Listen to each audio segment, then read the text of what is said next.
Chapter 1 The Man from Alabama. In 1963, a black minister from a small town in Alabama, in the south of the United States, led a march of more than 250,000 people to Washington, D.C. There he made a speech that became famous. "I have a dream," he said.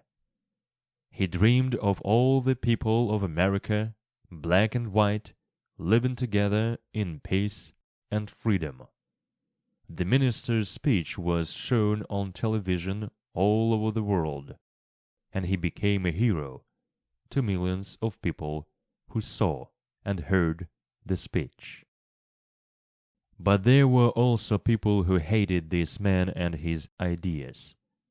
They didn't want black people to be free. They didn't want them to have equal rights. In 1968, less than 5 years after his famous speech, a white man shot him dead. The minister was only 39 years old.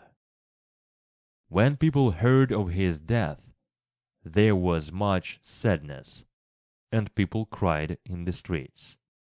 But many people were very angry too, and there were riots in the big cities.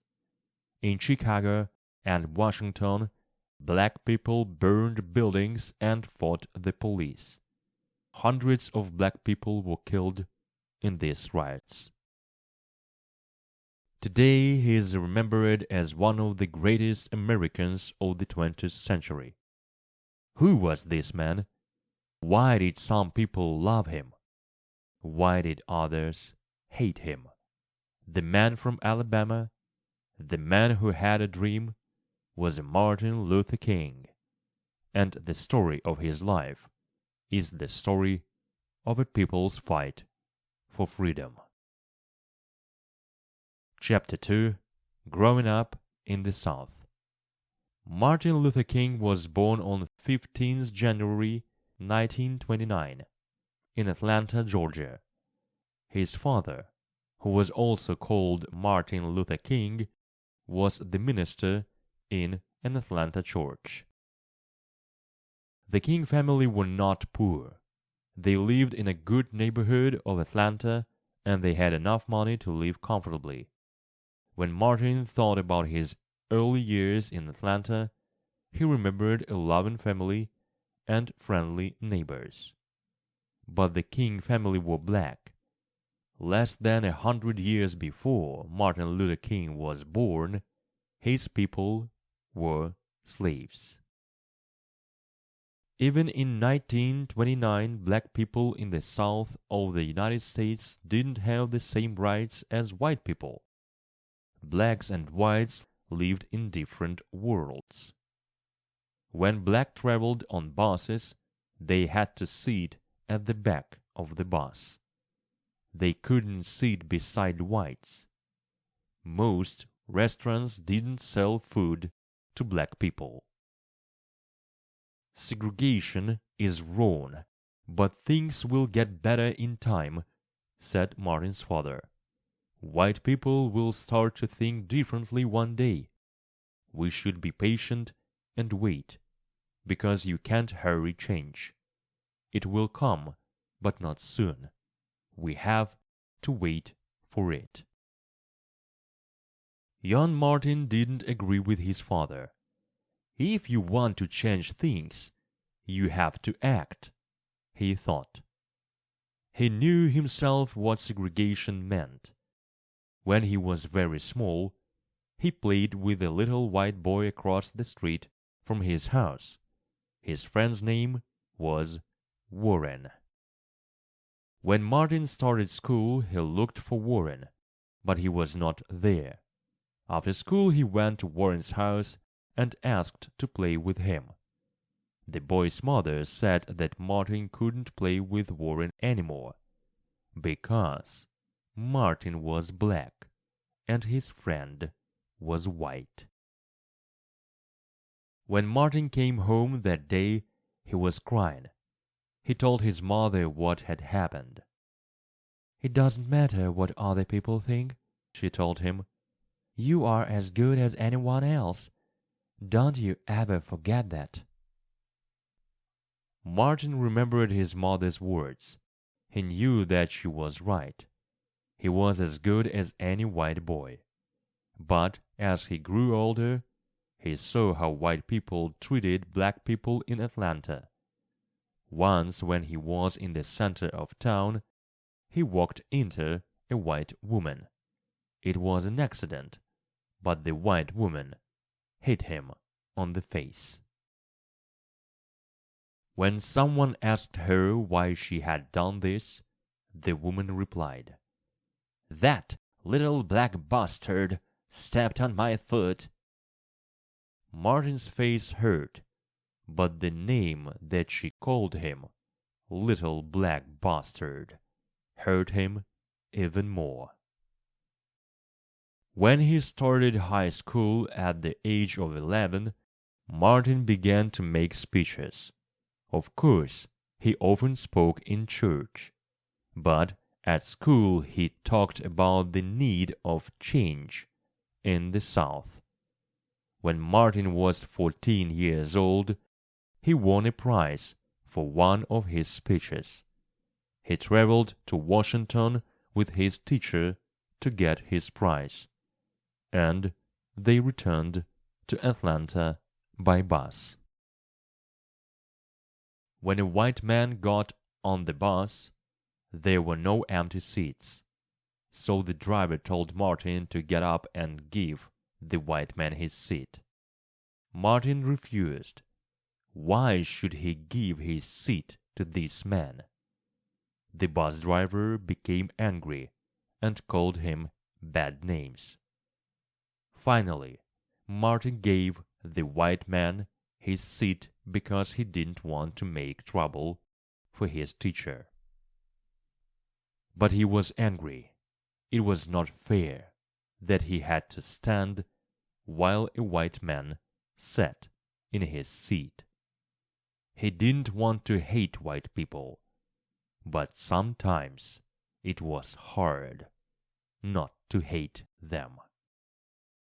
Chapter 3: Slavery and the South.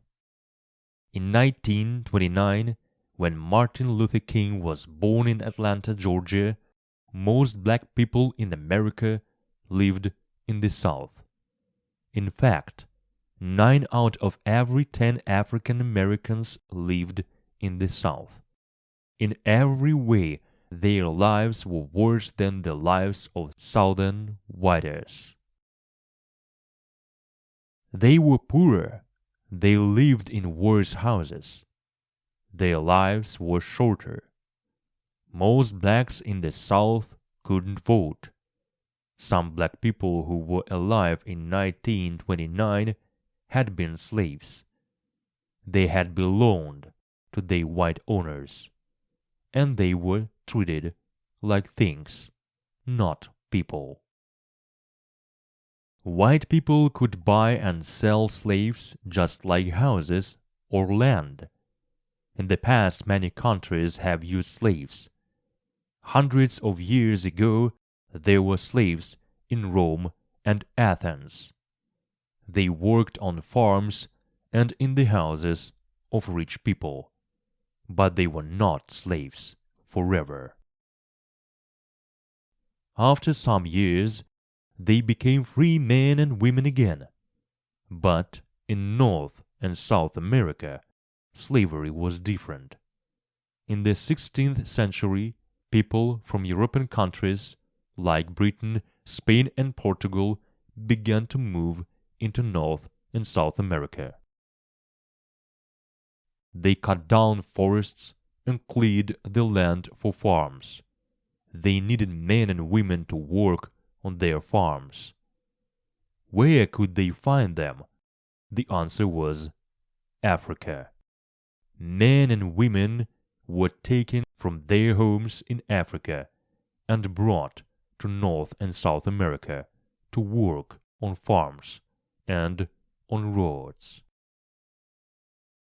From about 1500 to 1850, European ships took at least 10 million men and women from Africa to become slaves in the Americas.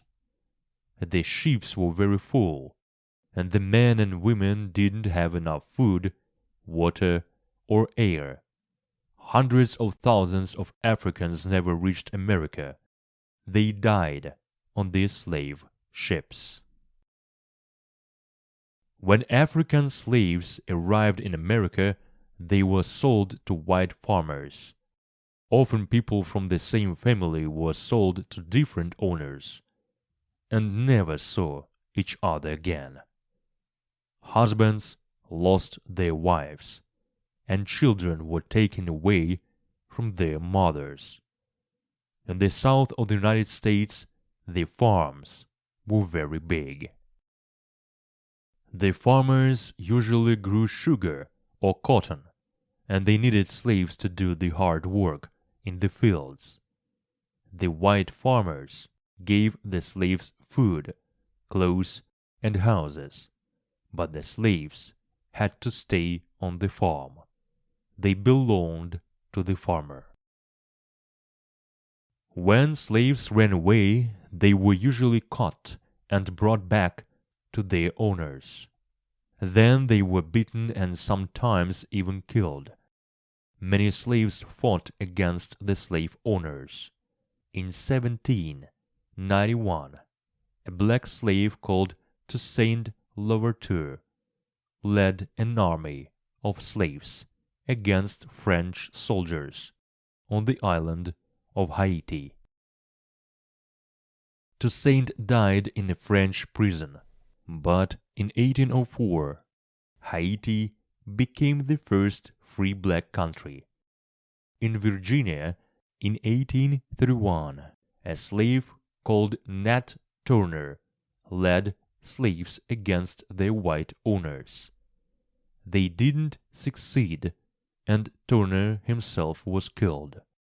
But the slave owners were afraid that one day the slaves would win the fight. Some black leaders wanted to return to Africa. In 1822, a new country was born in West Africa. This was Liberia, a country for people who had once been slaves but were now free. 100 years later, African American leaders such as W.E.B. Du Bois argued for return to Africa. After 1808, it was illegal to import slaves from Africa into the United States, but the number of slaves in the South continued to grow. By 1860, there were more than 4 million slaves in the South. They were no longer Africans, but African Americans, and they wanted to be free. When Americans wrote the Declaration of Independence in 1776, they stated that men and women should be free and equal. But the men who wrote the Declaration owned slaves. How was this possible? This was a difficult question. By the 19th century, many black people had become Christians. They went to church on Sunday, just like their white owners. Blacks and whites both read the Bible, and the message of the Bible was the same. All men and women, black or white, are equal in God's eyes. More and more people in Europe and America thought that slavery was wrong. Britain ended the buying and selling of slaves in 1807. A year later, America did the same. Many northern states ended slavery, and they wanted it to stop all over the United States. But southern slave owners wanted to keep their slaves. They refused to free them, and they were ready to fight for their right to own slaves. The southern states were ready to go to war for this rights. Chapter 4. War in America and After. Abraham Lincoln was elected President of the United States in 1860. He wanted to end slavery in America, but the South wanted to keep their slaves. So 7 southern states decided to leave the United States of America. The North and South started war in 1861. More than 180,000 black soldiers fought for the North. In 5 years of terrible fighting, more than 500,000 soldiers on both sides were killed. The North won the war, and slavery in the South ended in 1865. Now there were no more black slaves in America. But black people in the South didn't have the same rights as white people. Blacks couldn't go to white schools, and there were very few schools for blacks. Blacks couldn't go to the same shops or restaurants as whites. When blacks did try to get their rights, whites often answered them with violence. Most whites in the South were angry that they had lost the war. They didn't agree with the end of slavery or with equal rights for blacks. In 1867, a group of soldiers in the southern state of Georgia started a secret organization to fight against black rights. This organization was called the Ku Klux Klan. They wanted to frighten blacks and stop them from voting in elections.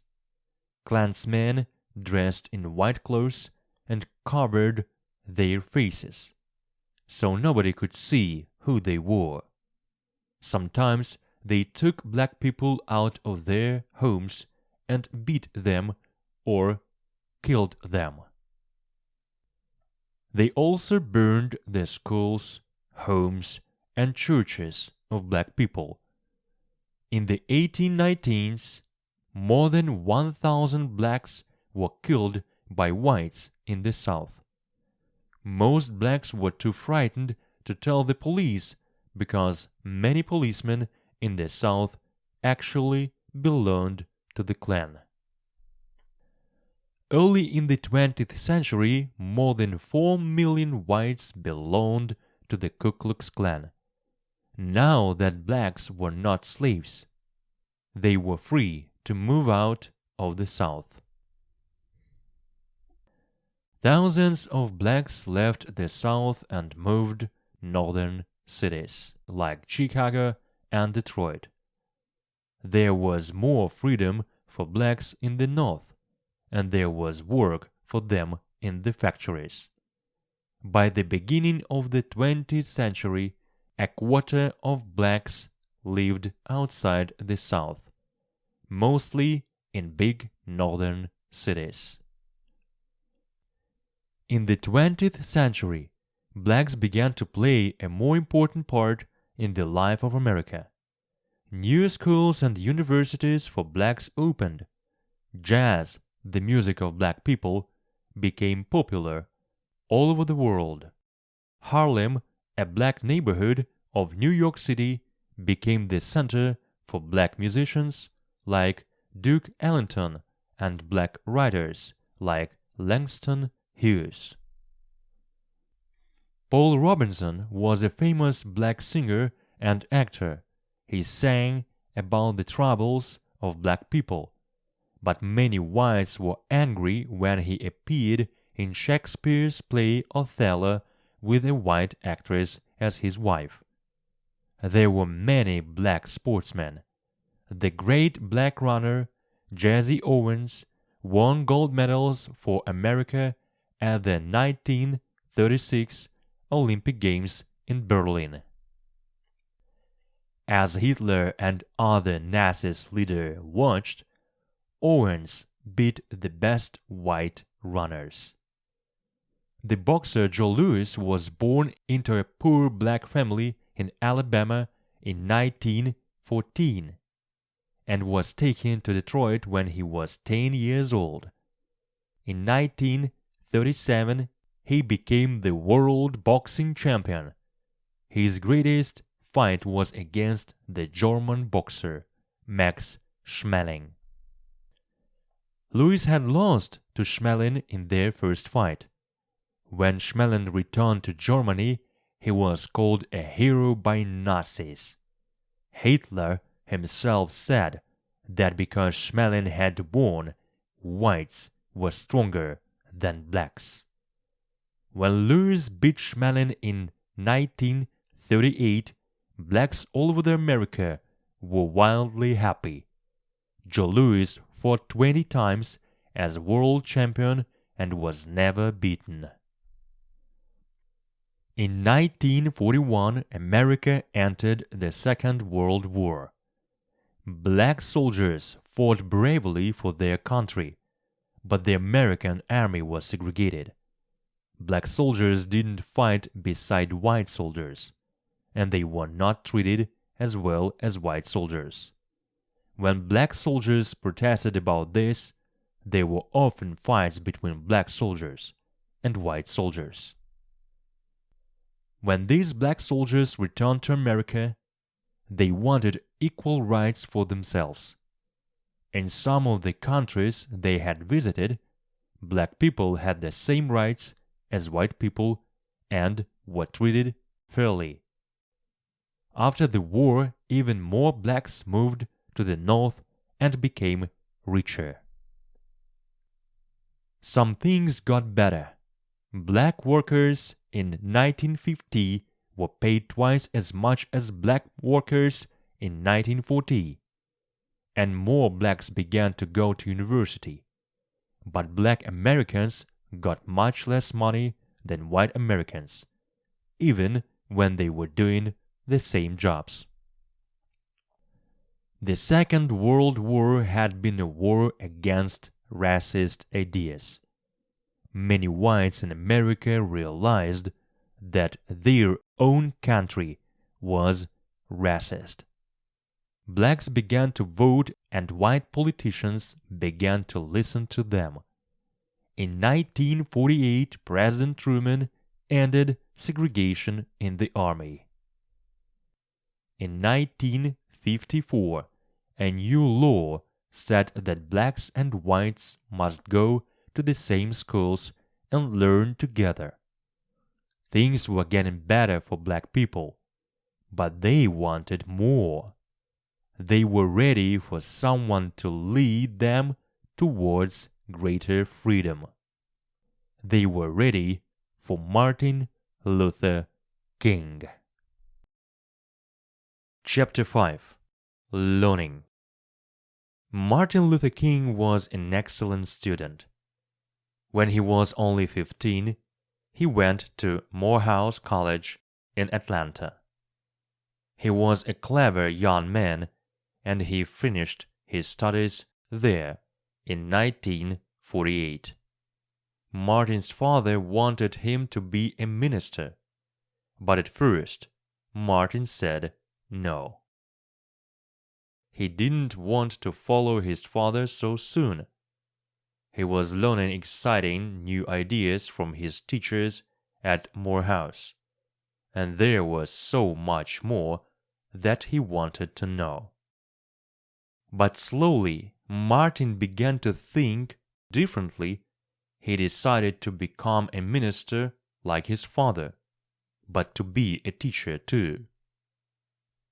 He went to Crosser, a college for ministers in Pennsylvania in the north.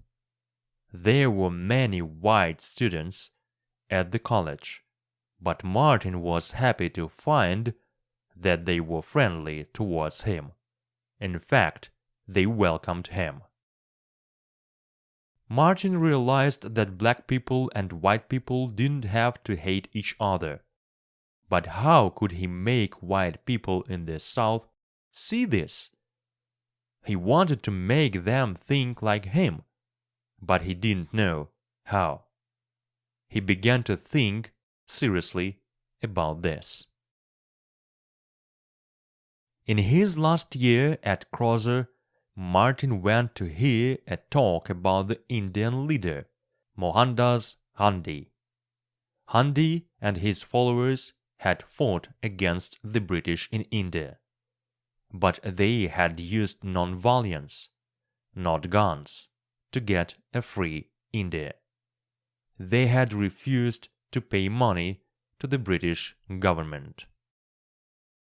They had sat in the road to stop the British army. Thousands of them had been arrested for refusing to obey unfair laws. Gandhi thought that love was more powerful than hate. If you love your enemies, you can beat them, Gandhi had said. Martin was excited by Gandhi's words. Could black people in the South end segregation without violence? Martin continued his studies at Boston University. Now he was Dr. Martin Luther King. His family were very proud of him. Then some friends introduced him to a young woman from the South called Coretta Scott. They fell in love and married in 1953. Soon they started a family.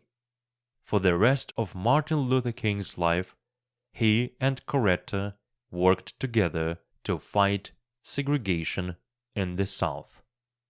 In 1954, the Kings moved back to the South. Martin became minister of the Dexter Avenue Baptist Church in Montgomery, Alabama. Once he was back in Alabama, Martin realized that things were beginning to change in the South. Black and white children were starting to go to the same schools. There were new laws against segregation, but white people in the South decided to fight against these laws.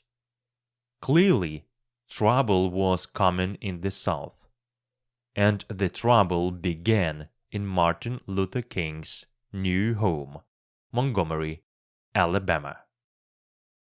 Chapter 6. The Montgomery Bus Boycott. Rosa Parks was a black woman who worked in a shop in Montgomery. Every day she took the bus to and from her work. One day in December 1955, Rosa Parks got on the bus to go home and sat in a seat at the front. There were 3 other black people sitting near her. More and more people got on the bus, and soon there were no more seats. White people had to stand. The driver stopped the bus and asked the black people at the front to give their seats to white people. 3 of them stood up, but Rosa Parks stayed in her seat. Rosa belonged to the NAACP, a black civil rights group, and she knew her rights. She refused to get up. "Why don't you stand up?" said the driver. "I don't think I should have to stand up," Rosa answered. There were 3 other black people sitting near her. More and more people got on the bus, and soon there were no more seats. "If you don't stand up, I'm going to call the police," said the driver. "You can do that," said Rosa. So the driver called the police and Rosa Parks was arrested and put in prison.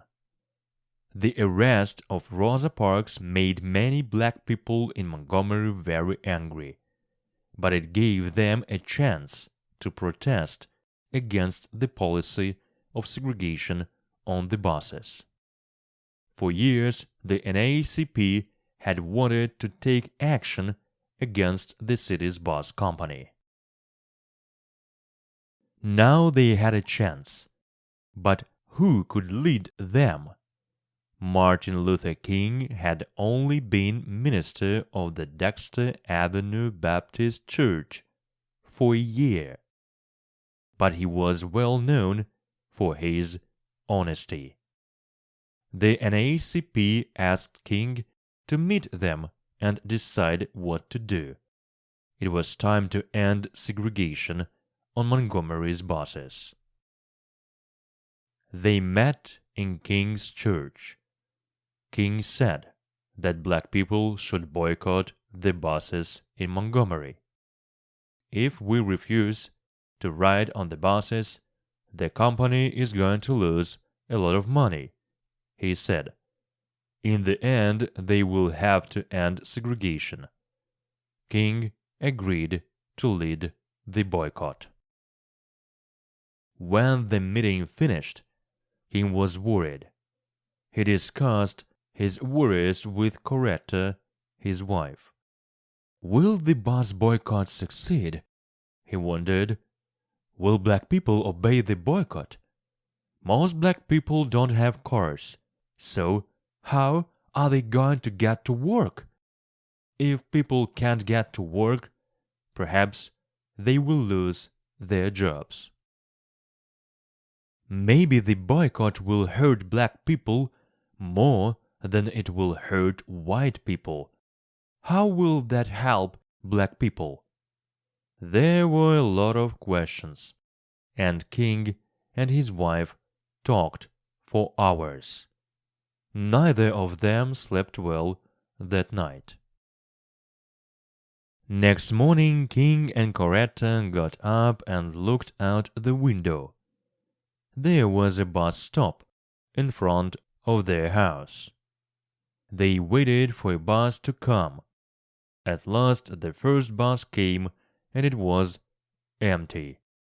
The second bus came, and it was empty too. It was the same all over the Montgomery. Black people walked to work. Some of them walked 20 miles or stayed at home. Black taxi drivers drove people to work in their taxis for the same money that they paid on the bus. The boycott was working. The bus boycott lasted for more than a year. Many black people were arrested and put in prison, and King was one of them.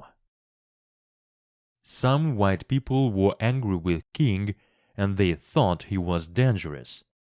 One night, someone left a bomb outside the King family home.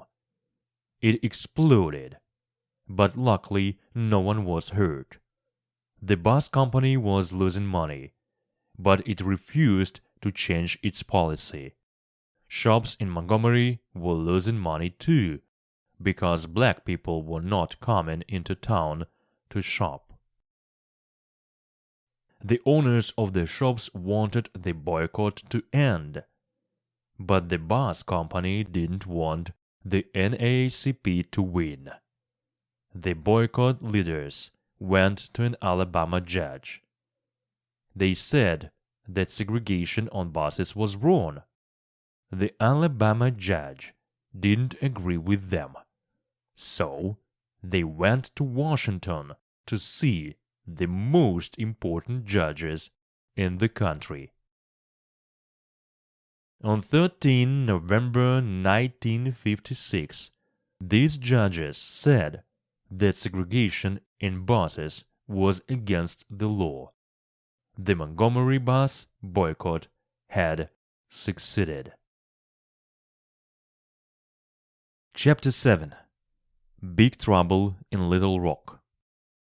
The Montgomery bus boycott made Martin Luther King famous. People all over America began to talk about the young black minister who had organized it. But King knew that Montgomery was only the beginning.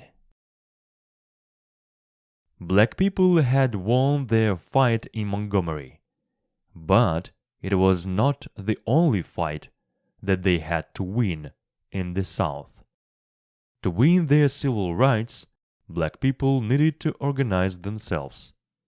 In 1957, hundreds of Southern black church leaders met together to talk about what to do next. At the meeting, King said that black people had to work together to win their civil rights. The church leaders organized themselves into the Southern Christian Leadership Conference, SCLC. Martin Luther King became the president of the SCLC. He told them that they had to join together to fight for the rights of black people in the South. King wrote a book, Stride Toward Freedom, to explain his ideas. In his book, he talked about the teachings of Gandhi. King believed that nonviolence was the only way to win the fight for black rights. In Montgomery, the boycott had been non-violent. The police had beaten the protesters, and they had tried to break the boycott by violence. But the protesters had not fought back. They had no sticks or guns, and they had not fought violence with violence. They had just refused to let people treat them unfairly. And they had won because they were right, not because they were violent. There were many other things in the South that needed to change. Schools were segregated. White children went to all white schools. Black children went to all black schools. Although there were more black children than white children in the South, much more money was spent on white schools than on black schools. But in 1954, the law was changed. Now it was against the law to have different schools for black children and white children. The new law said that all schools had to take both black children and white children. Change came slowly to the South. Many white people hated the new law, and in many southern states, they refused to obey it. Arkansas was one of these states. In the state capital, Little Rock, 9 black students tried to enter the Central High School at the start of the 1957-58 school year. Little Rock soon became one of the most famous places in the story of the fight for civil rights. On the 2nd of September, the night before the start of the new school year, the leader of the Arkansas government, Orville Fabius, ordered the National Guard to stand outside Central High School. He told them to stop any black students from entering the school because he was afraid of trouble from protesters. The school was closed, but a judge said that Fabius couldn't use the National Guard to do something that was against the law. On 23rd September, the Little Rock police took the 9 black students into Central High. A crowd of more than 1,000 white people tried to stop the black students from entering. The crowd rioted and attacked the police. The pictures of the riot were seen all over the world. and many Americans were shocked to see such ugly attacks in their own country. Next day, the President of the United States, Dwight D. Eisenhower, ordered the army to Little Rock. 1,000 soldiers stood in front of the crowd as the 9 black students entered Little Rock Central High School. Every morning, the 9 black children walked to the school, and every morning the soldiers protected them as they walked through crowds of angry whites. One of the Little Rock 9, Elizabeth Eckford, later talked about that walk past the angry crowd. "I looked for a friendly face in the crowd. I saw a nice-looking old woman. She seemed to have a kind face, but when I smiled at her, she spat at me." Inside the school, things were different. Ernest Green, one of the 9 black students, remembered the friendly white students who helped him. "I missed 3 weeks of school, so I was behind in my classwork. A couple of boys in my class gave me notes on the lessons that I'd missed. After seeing the crowd outside the school, I was really surprised by this." Chapter 8. A New Start. For black people in America, 1960 was an important year. King was busier than ever. He decided to move back to his father's church in Atlanta. He spent half of his time working in his church and the other half working for the CSLC. King's policy of nonviolent protest was becoming more popular. Soon black people found a new way to protest: the sit-in. Restaurants in the South were still segregated. One day in February 1960, 4 black students in Greensboro, North Carolina, walked into a shop called Woolworth. There were hundreds of Woolworth shops across the country, and many had restaurants inside the shop. The students sat down at a table and politely asked for lunch. The waiters refused to take their order and told the students to go, but they refused to leave the restaurant. Instead, they began a sit-in.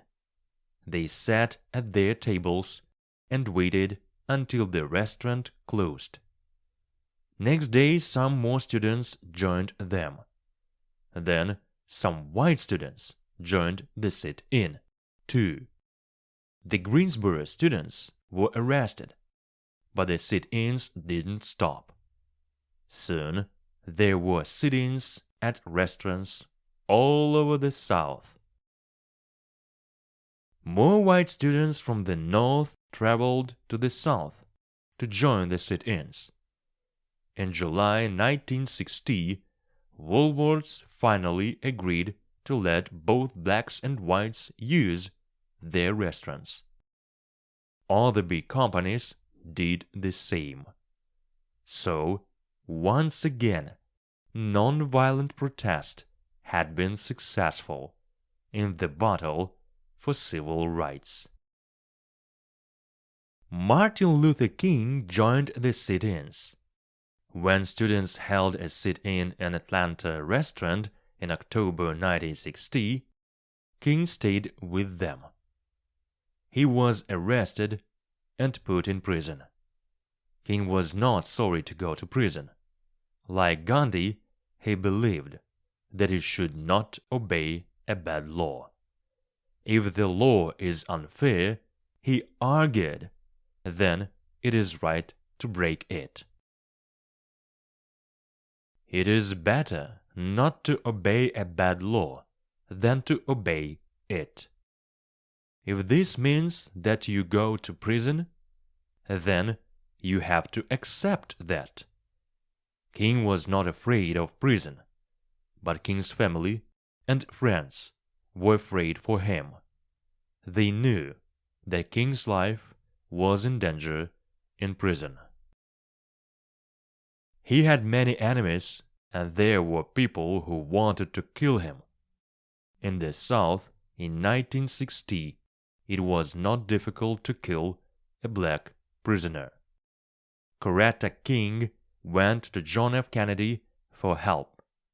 Kennedy had already said that segregation was a bad thing, and he promised to help King. When Kennedy asked the judge to let King go, the judge agreed. But Martin Luther King later went to prison many more times when he refused to obey unfair laws. 1 month later, in November 1960, John F. Kennedy became President of the United States. Across the country, people were full of hope. The young president promised a new start. Surely, this must mean the end of bad laws and freedom at last for black people in the South. But most white people in the South still didn't want change. They were ready to fight to keep their way of life. There was a road to freedom, but it was not short, and it was not easy. Chapter 9. From Birmingham to Washington. 1963 began badly for the CSLC and Martin Luther King. He had had success in Montgomery and Greensboro, but now, for the first time, he failed. The CSLC tried to end segregation in Albany, Georgia. They fought against the town government and the police for almost a year. But at the end of the year, Albany schools, libraries, and parks were still segregated. King had lost in Albany. Now he needed to win somewhere. He started to think about Birmingham, Alabama. Birmingham was one of the worst cities in the country for black people. It was sometimes called Bombingham because there had been so many bomb attacks on houses and churches in black neighborhoods. There had been 18 of these attacks in the last 6 years, but no one was ever arrested for them. The chief of the Birmingham police was a man called Bull Connor. When the CSLC organized protests in Birmingham, Connor's policemen beat the protesters and attacked them with dogs. Hundreds of protesters were hurt and hundreds were arrested. King was one of the protesters who went to prison. When he was in prison, King read that some white church leaders had called for an end to the protests. They said it was not the right time for protests. King was angry when he read this. He wrote a letter to the white churchmen. In it, he said, "You say it is not the right time to protest. You say wait. For years I have heard the word wait. For too many years, black people have waited. Too often, wait means never." There was a problem with the protest. When men and women were arrested and put in prison, they often lost their jobs. It was difficult for black families when their fathers and mothers were in prison. Why not ask young people to join the protest? King said. Plenty of school children wanted to join the protesters in Birmingham because they wanted to help. Freedom was as important to them as it was to their parents. Some black leaders were worried about this plan. These young children will get hurt when the police attack, they said. But King's reply was, segregation will hurt them even more. On 2nd of May 1963, 50 children aged from 6 to 18 marched to the center of Birmingham. They were arrested and put into prison. Then another 50 did the same. They were also arrested and put in prison. Then another 50, then another. By the end of the day, 1,000 children were in prison. Birmingham's prisons were full. At first, the police were too surprised to do anything. But next day they came with police dogs and powerful water hoses. Men, women, and children were knocked down by the power of the water and attacked by the dogs.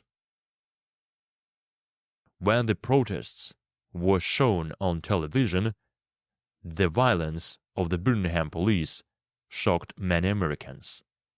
Black people were attacked by police just because they wanted the same rights as white people.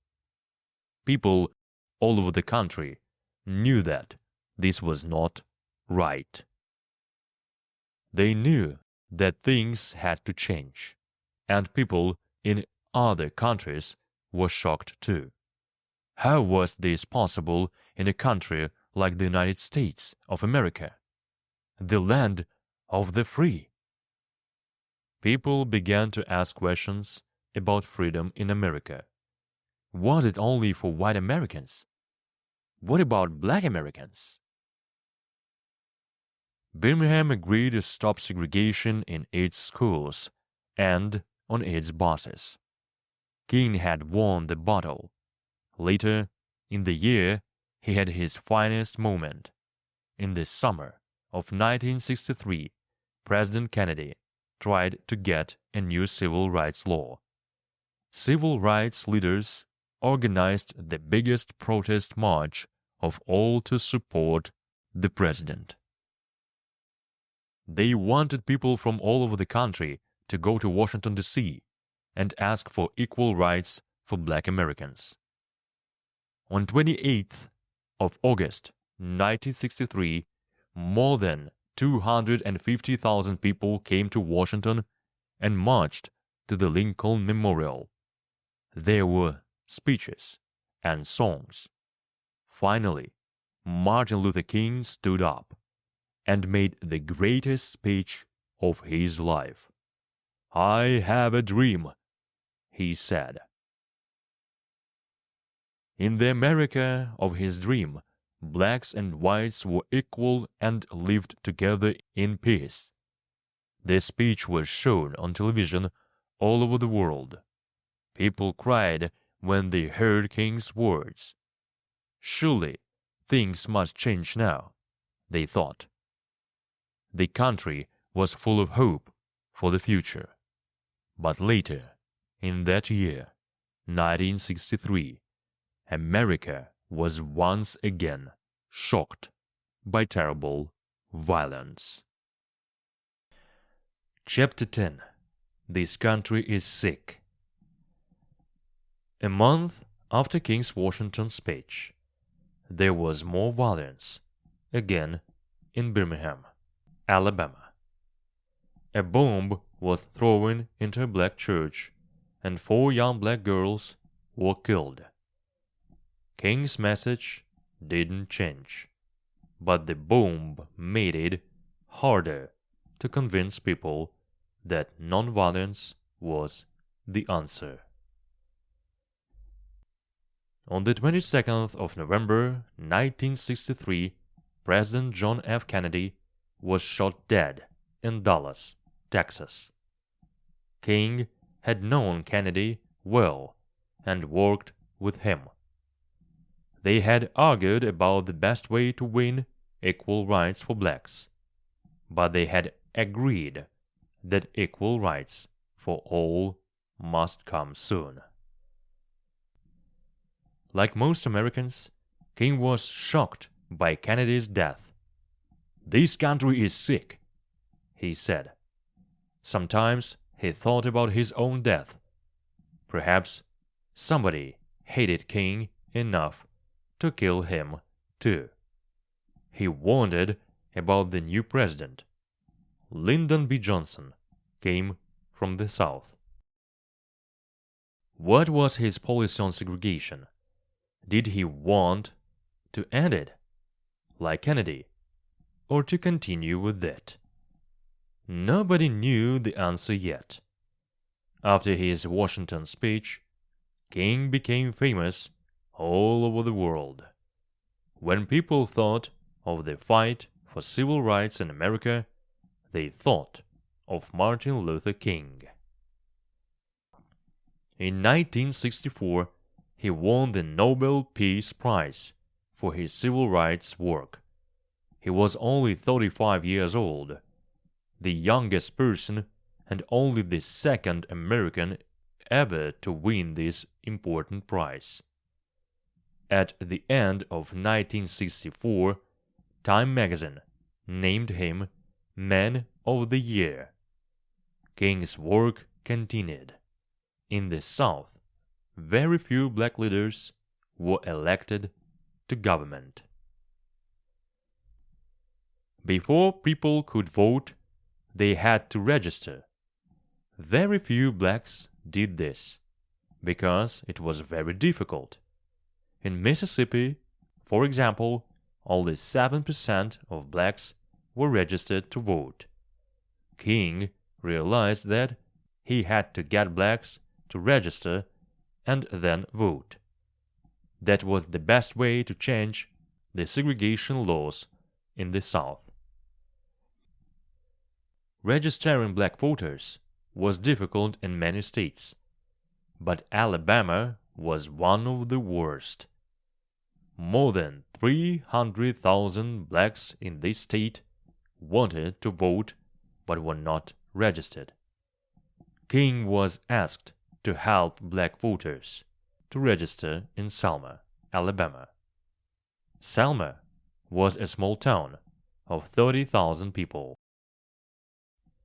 Half of the people in Selma were black, but only 1% of them were registered to vote. If blacks wanted to register to vote, they had to pass a reading test. Almost all failed the test, although they could often read better than the whites who gave them the test. To register, blacks had to go to an office that was only open twice a month. The white people who worked in the office arrived later and left early. When blacks tried to register, they were often told to go away.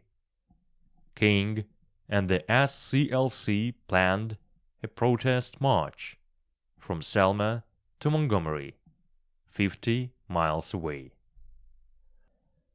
Montgomery was the state capital, and it was in this city that the arrest of Rosa Parks had started the battle for civil rights.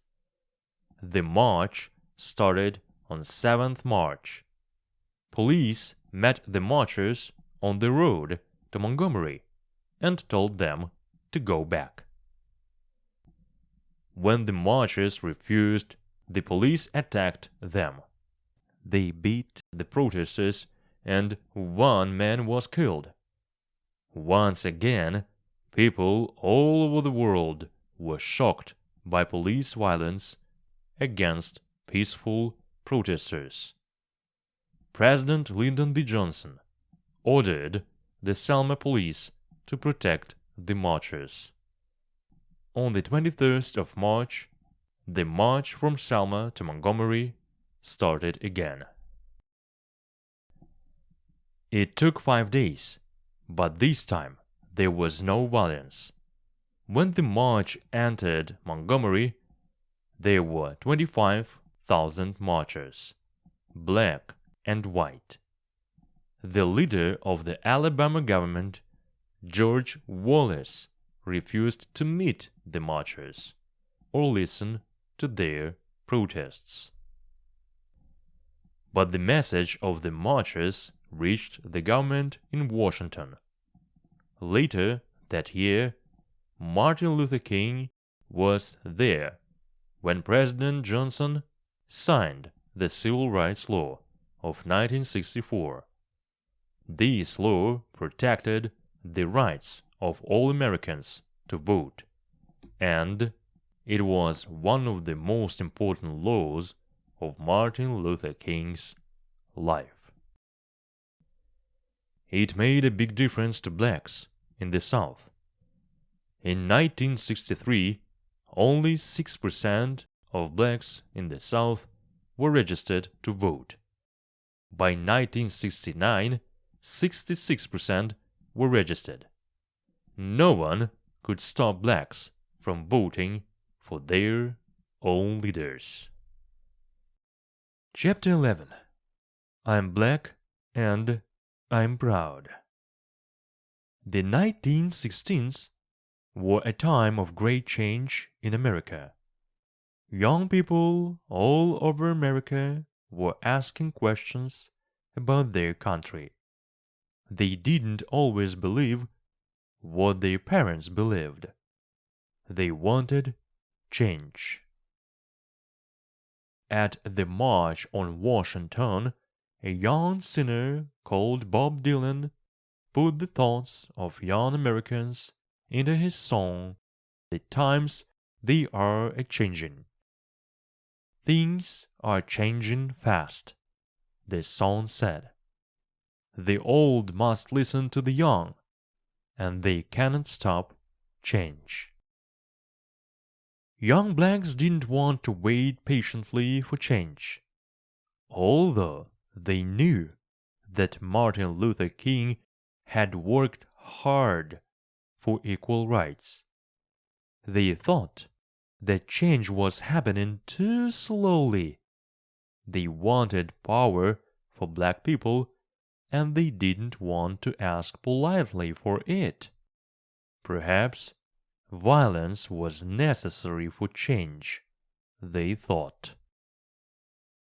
In 1966, Bobby Seale and Hugh Newton started the Black Panther Party. The Panthers didn't agree with Martin Luther King about the use of nonviolence. They said that blacks should buy guns to protect themselves from attacks by whites. Hugh Newton said that the Civil Rights Law of 1964 was too little, too late.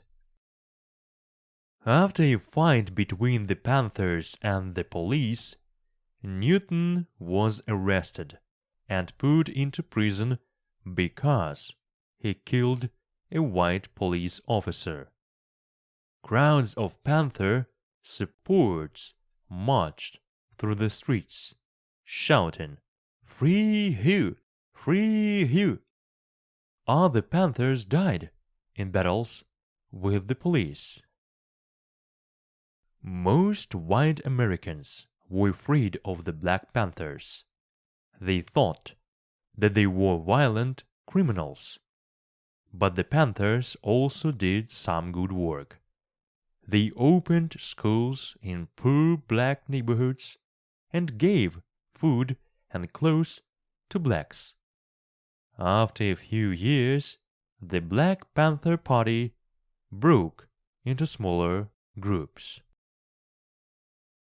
But Its message reached many young African Americans and made them proud to be black.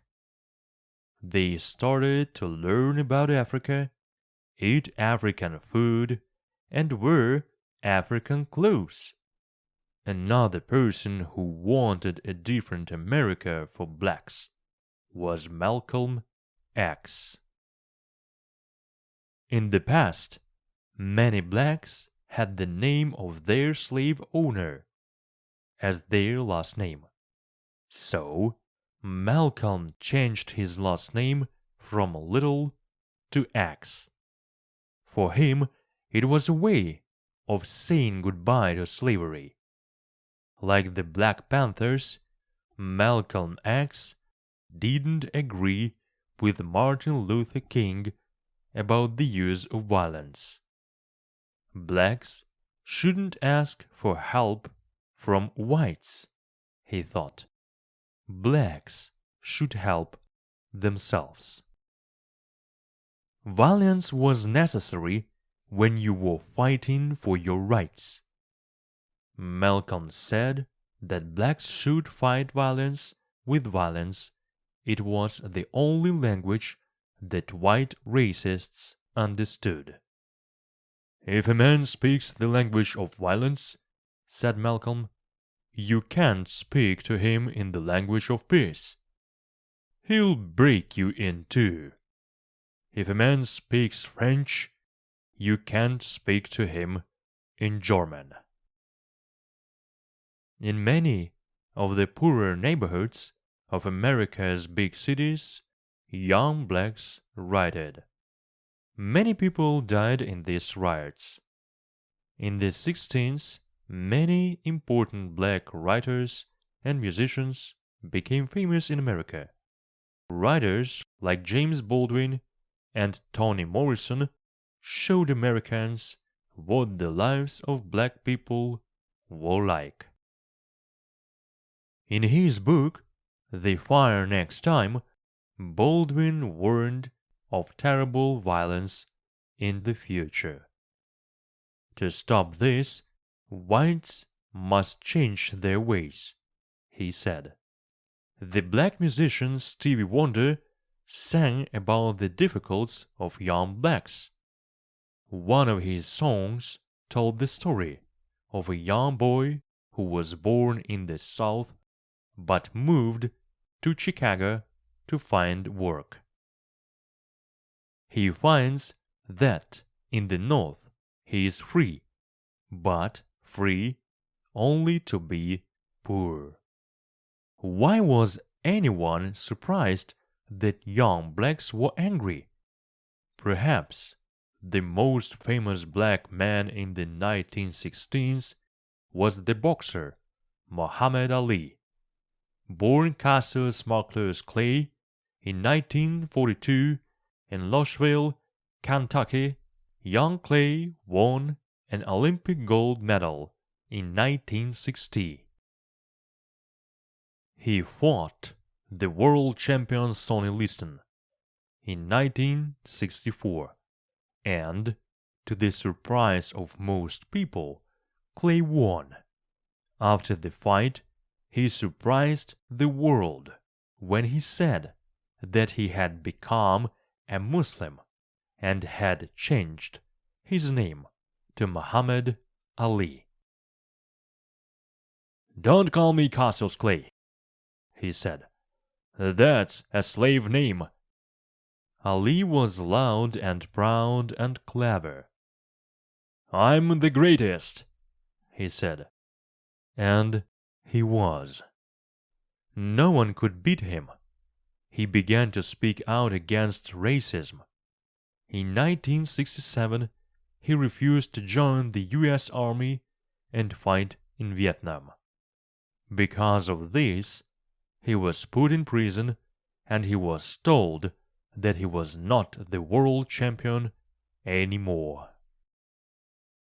When he got out of prison, he beat George Foreman to become world champion again. Ali said, "When I refused to fight in Vietnam, I wasn't a hero. I just wanted to be free. I wanted America to be America. Chapter 12. Black and White Unite and Fight. The late 1960s were a time of change for Martin Luther King too. Although he was always against violence, he began to see that there were many different kinds of violence. King was from the South and he wanted freedom and equal rights for the blacks of the South. But life for blacks in northern cities was not easy either. Blacks in the North could go to the same schools as whites, but many black children didn't finish school. Most northern blacks were poor. Many couldn't find a job when they left school. Many came from one-parent families and lived in buildings that were old and dirty. It seemed to King that poverty was itself a kind of violence. He began to think about the rights that all people should have. It was true that black people had the vote, true that they could eat in the same restaurants as whites. But it is one thing to be able to eat in a restaurant. It is another thing to have the job that gives you the money to eat there. King believed that a few rich people had too much money and millions of poor people had too little.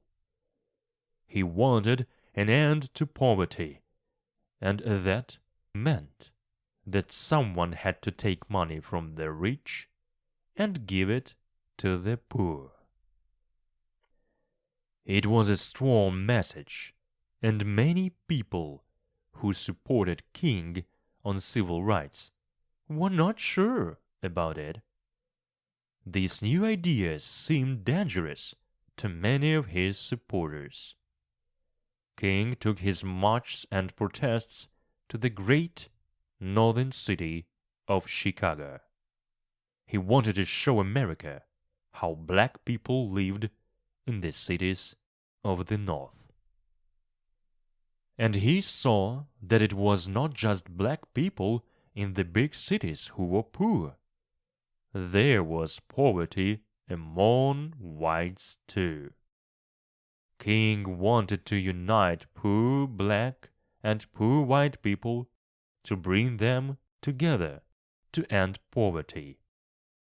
Black and white, unite and fight, he said. He led marches through the streets of Chicago. Just as in the South, the marchers were attacked by the police. Sometimes it was worse than in the South.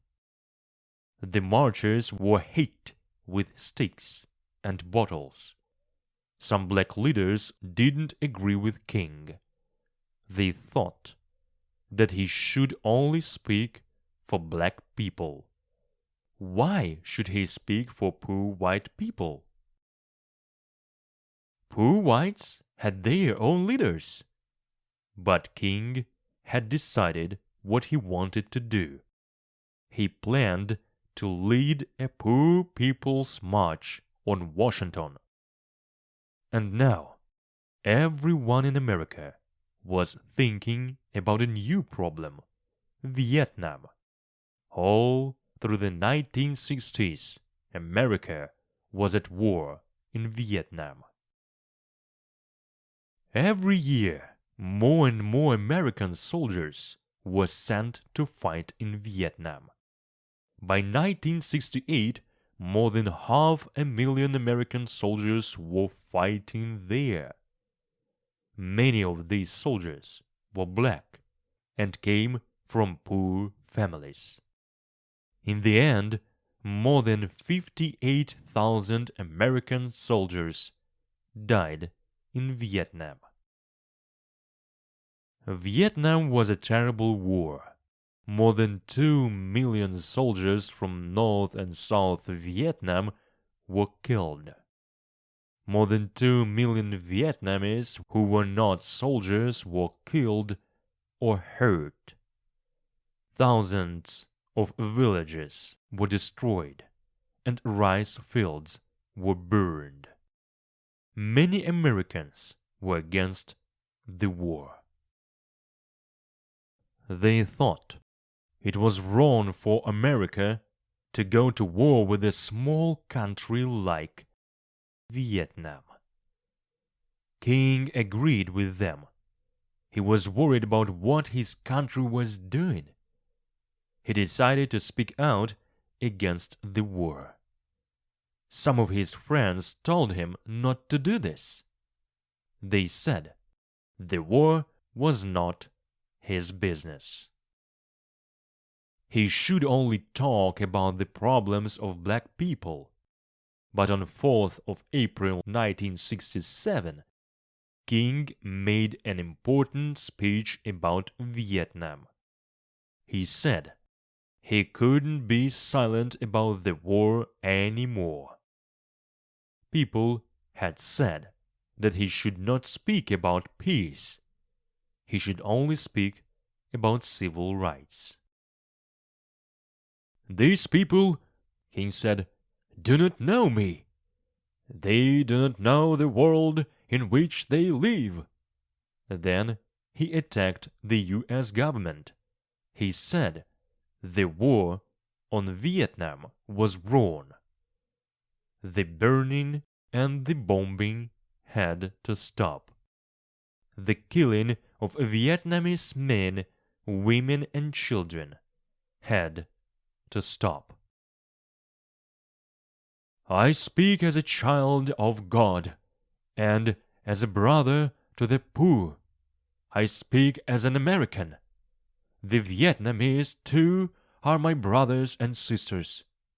The American government must stop its violence against the Vietnamese people. War is not the answer." Martin Luther King was attacked for this speech. What did he know about Vietnam? Some newspapers said he was supporting the Vietnamese government when American soldiers were fighting and dying. But protests against the war grew. All over America, protesters fought with the police. University students who refused to join the army and fight in Vietnam rioted. At Kent University, Ohio, 4 white students were shot dead by the National Guard. "Now we know what it feels like to be black," said one white student. Chapter 13. Death in Memphis. Many people who wanted to change America began to ask questions about Martin Luther King's policy of nonviolence. Was it possible to change things in America peacefully? The Black Panthers and the followers of Malcolm X didn't think so. They thought that the only answer to white violence was black violence. One young black leader, H. Rap Brown, said that violence was as American as apple pie. More and more young blacks agreed with him. There were riots in the black neighborhoods of cities like Detroit, Chicago, and Los Angeles. Young blacks joined gangs to protect their neighborhoods from the police and from gangs in other parts of the city. Gangs fought against each other. guns were used, and many young black men were killed. These killings made King very sad. He hated to see young black men killing each other. He understood why young blacks were angry, but he still thought that violence was not the answer.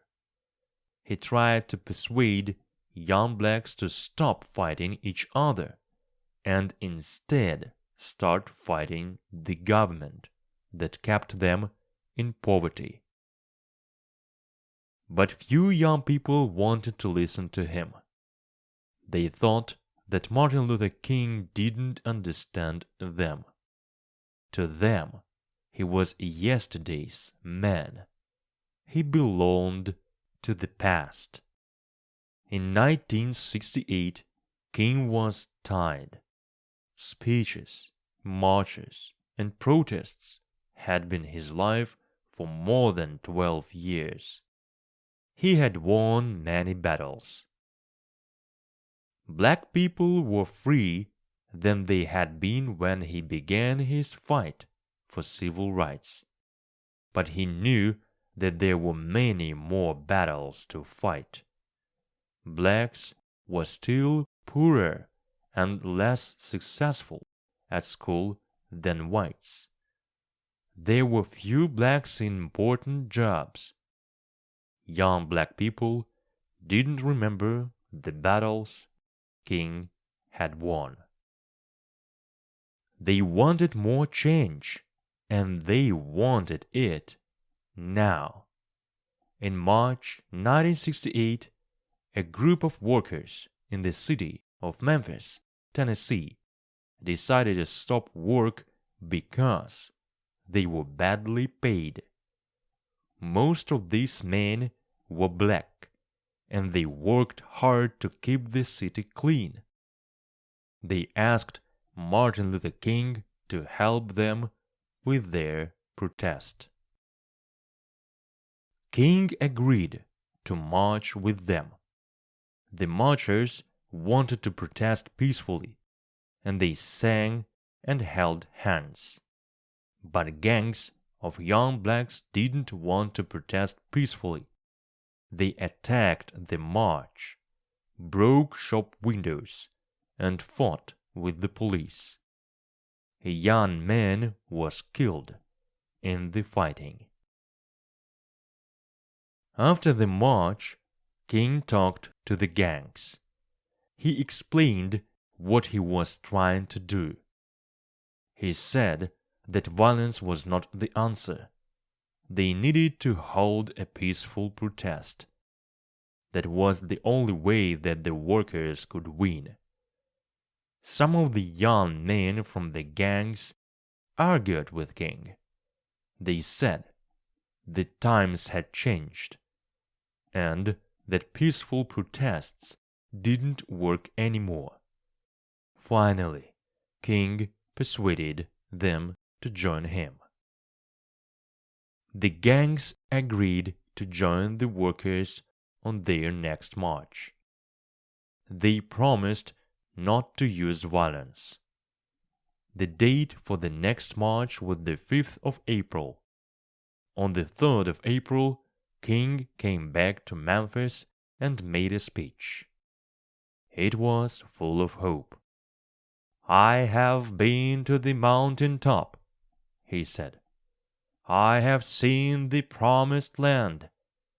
I may not get there with you, but we as a people will get to the promised land." On the next day, the 4th of April, King told his friends that he needed some air. He went out of his hotel room just after 6 o'clock in the evening. Suddenly, there was the sound of a gun. His friends ran outside and found King lying on the ground.